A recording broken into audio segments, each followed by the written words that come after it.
guys and girls, it's Nathan here from the B.Invested headquarters. Today, I just want to talk a little bit about predictions for 2019 and beyond, and also just a little bit of a recap of some of my crazy predictions from 2017 about 2018. So as you're probably watching this, you're probably thinking, shit, not Nathan telling us some more weird stuff. Going back around this time last year, I started talking about the potential threat of a financial crisis. So I talked about the markets being very different to what I had mentioned before now. And I know that when I had that beard, people thought that I'd lost my mind. I was talking smack. Has he, gone off the radar? Is he, do we need to call the same people that we had to do for Britney Spears when she went crazy? But now I think that people are like, wow, Nathan said some stuff that was before the time of it actually happening. And being able to prognosticate and look into the future and see how things will plan out, it comes from in-depth knowledge, research, and studying of markets to be able to come up with, what potentials could be and what potentials may not be. So, yeah, obviously in Australia, there's lots of people invest in a property, lots of people trying to get ahead. For me, I've got a lot of properties, I've got a lot of debt.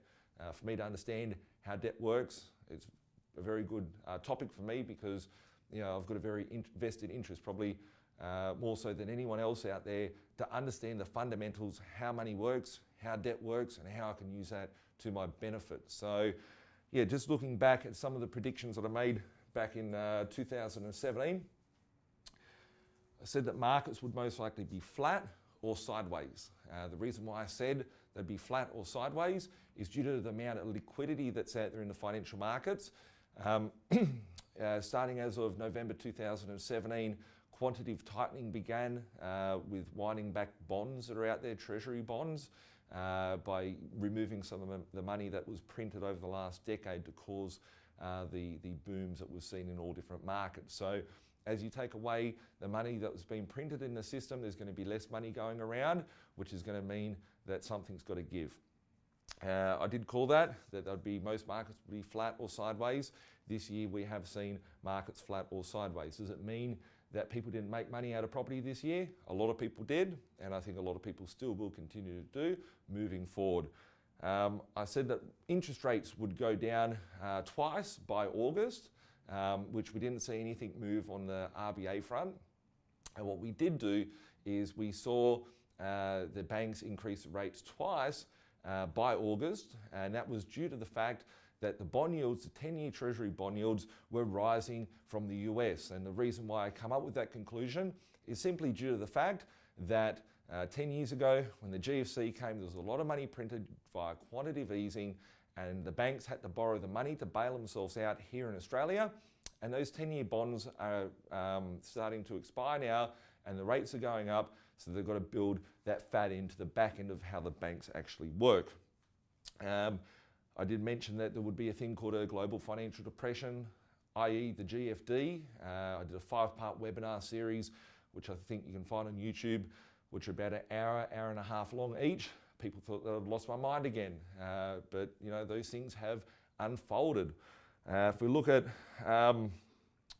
the market becoming fragile, I said the market would become fragile, all financial markets, between August to November 2018. They were my words. I put my credibility on the line by making some very bold calls and predictions which no one out there, and I mean no one, had the balls or the confidence to actually be able to do. And yeah, I went out there and told you guys the truth and the fact and the reality of the situation, which sounds very different than, Nathan's a guy from Western Sydney that's buying properties, blah, blah, blah. I think it's important that you guys understand and analyse, and I'm trying to educate you guys to analyse the markets and foresee the markets as I see them to make my investment decisions moving forward.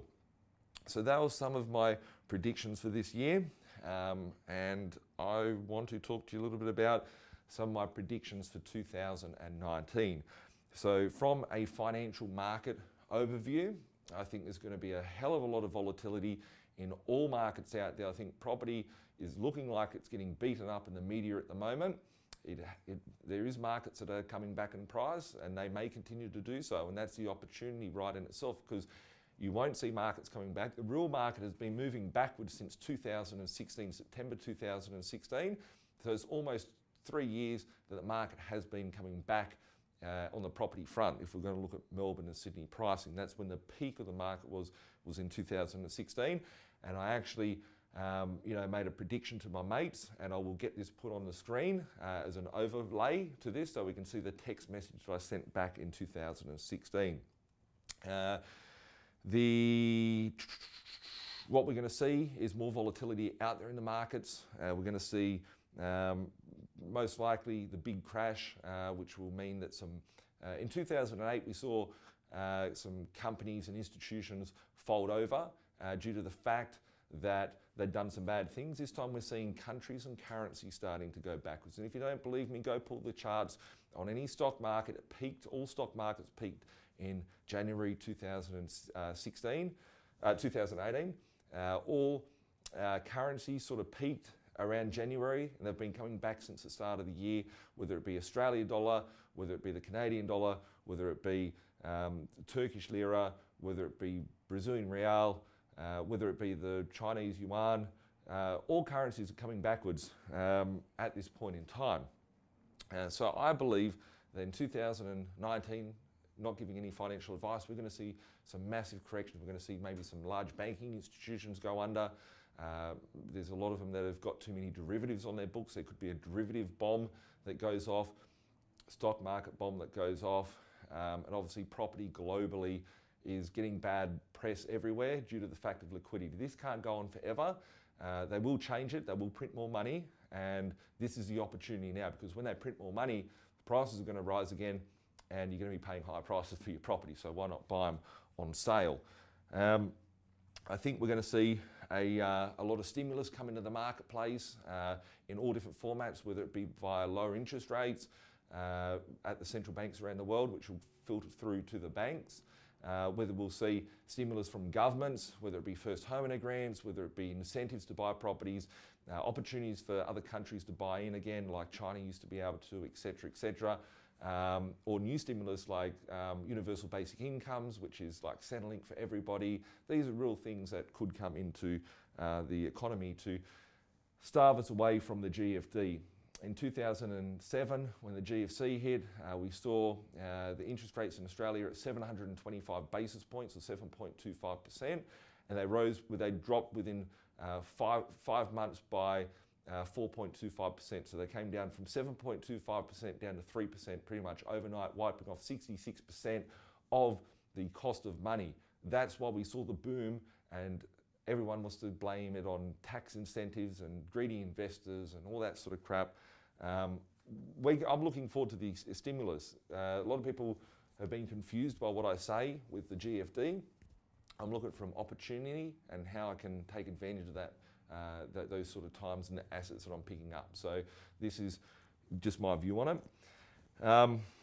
I believe within a period of 6 months from when the GFD comes and we start seeing the banks and the stocks and everything collapsing, which we're not there right this minute. We've seen it over the course of September, October, November 2018, that the stock markets are, that they're falling pretty fast. I believe that once we start seeing institutions, banks, corporations, and countries and currencies starting to collapse on a big scale, we will see stimulus in the format of interest rates probably heading to 0% interest rates at the RBA, or possibly even negative interest rates. And go check them out. If you don't believe what I have to say on that, there is negative interest rates around the world. There has been. There'll be lots of infrastructure projects from the government. Keep an eye out for new bridges, new roads, new schools, new areas, new airports, new things, new train lines, whatever. Those things are going to become more and more evident. The government's going to be investing money into those markets. So then all the cement mix drivers, all the surveyors, all the tradies, all the electricians, all the plumbers, all that will continue to have employment, so the money will trickle through the economy. I think we're going to see a big and bumpy ride on the stock market heading throughout 2019, and global turmoil financially global financial turmoil around the world. We'll see possibly geopolitical issues that will happen out there because this is just the GFC that was kicked down the road. On a property market overview, what do I see happening in 2019? I see some markets having some very good growth on them and increasing, contrarian to what the media has to say. There's some areas which have been impacted in the last decade with the fact that our dollar is declining in value. It means that there's more income coming into those markets, and we're going to see some of those markets rise. Those markets are the markets that I'm looking into and I'm investing into at the moment. If you need help on that, you can call the alphas. But that's my intellectual property. That's how I understand the markets. It's not just buying in Sydney and hoping, or Melbourne and hoping. It's going to the specific markets which will benefit from the current situation where we're at. There is some markets out there that have dropped half in price in the last decade. They're not foundation portfolio areas. They're not what I'd normally build a solid portfolio from. However, they are fundamentally very, very good to benefit from this cycle. I think in Sydney specifically, and even southeast Queensland, we'll see rents on the rise. As there's less cranes in the sky, less properties being built, we will see rents increasing for investors, which is great. I want to see rents increase because then it's obviously making my cash flow better. So it's good to see these sort of times. I think we'll see the markets in some areas go down. Those that are very heavily invested with people that have, overstretched themselves or in the higher end of town, we're going to see the high end of property come back. I think that the more affordable, wholesome sort of areas where the blue collars and the families are, which haven't been pumped up, people haven't been using their homes as an ATM machine, those sort of markets will be the ones that will benefit from this cycle because there's always a need for affordable housing, people downsizing from their overstretched lifestyles. I think the GFD will become mainstream throughout 2019, which it already has started to in the later half of 2018. And I think that the opportunities exist very similar. It's been 10 years since I quit my job. I quit my job in 2009 as a 24-year-old. I'm now 34 and we're heading into 2019. And the opportunities that existed for me to be able to get out of the workforce exist exactly out there as they were back in the day. So this is a year for people to be able to look for the opportunities, but it's important to protect yourself along the way because a lot of people will get slaughtered from not having the knowledge to take advantage of these opportunities that are out there. So I think that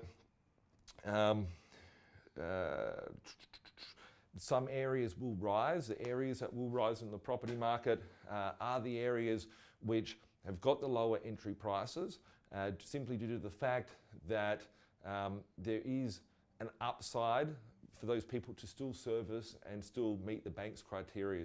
As the top end of town can't service their loans or can't service to buy the properties, they will get hit from certain areas, but the more meatier and wholesome sort of areas will still continue to be relatively okay. But there will be turbulent times. Once they do install the stimulus into the markets, that's when we're primed and poised for a recovery phase in the property markets. And then we'll be hearing all the stories about these poor first home buyers that can't get in the market, yada, yada, yada, because that's where the market takes off. So on that note, guys, I wish you a prosperous 2019. There's so many opportunities out there. It's been a long while since I've been so opportunistic and optimistic and opportunistic about the year that lays ahead, because there's just so many cool things are happening out there. I can't say the same for the rest of the world, or the rest of the country, should I say, or the people out there, because there's a lot of people that have taken ill advice, made wrong decisions, overstretched themselves, done bad things, done stupid things, and now they may be the ones that are in point of copping the receiving end of real markets and where things work out at. So we'll catch up soon. Thanks a lot for watching and tuning in today, guys. Have a great day, and I wish you guys a really awesome 2019, that you too can put yourself in a position to tell your boss where to go and fast track that process of being able to get your net worth to the position to do so. Have a great day.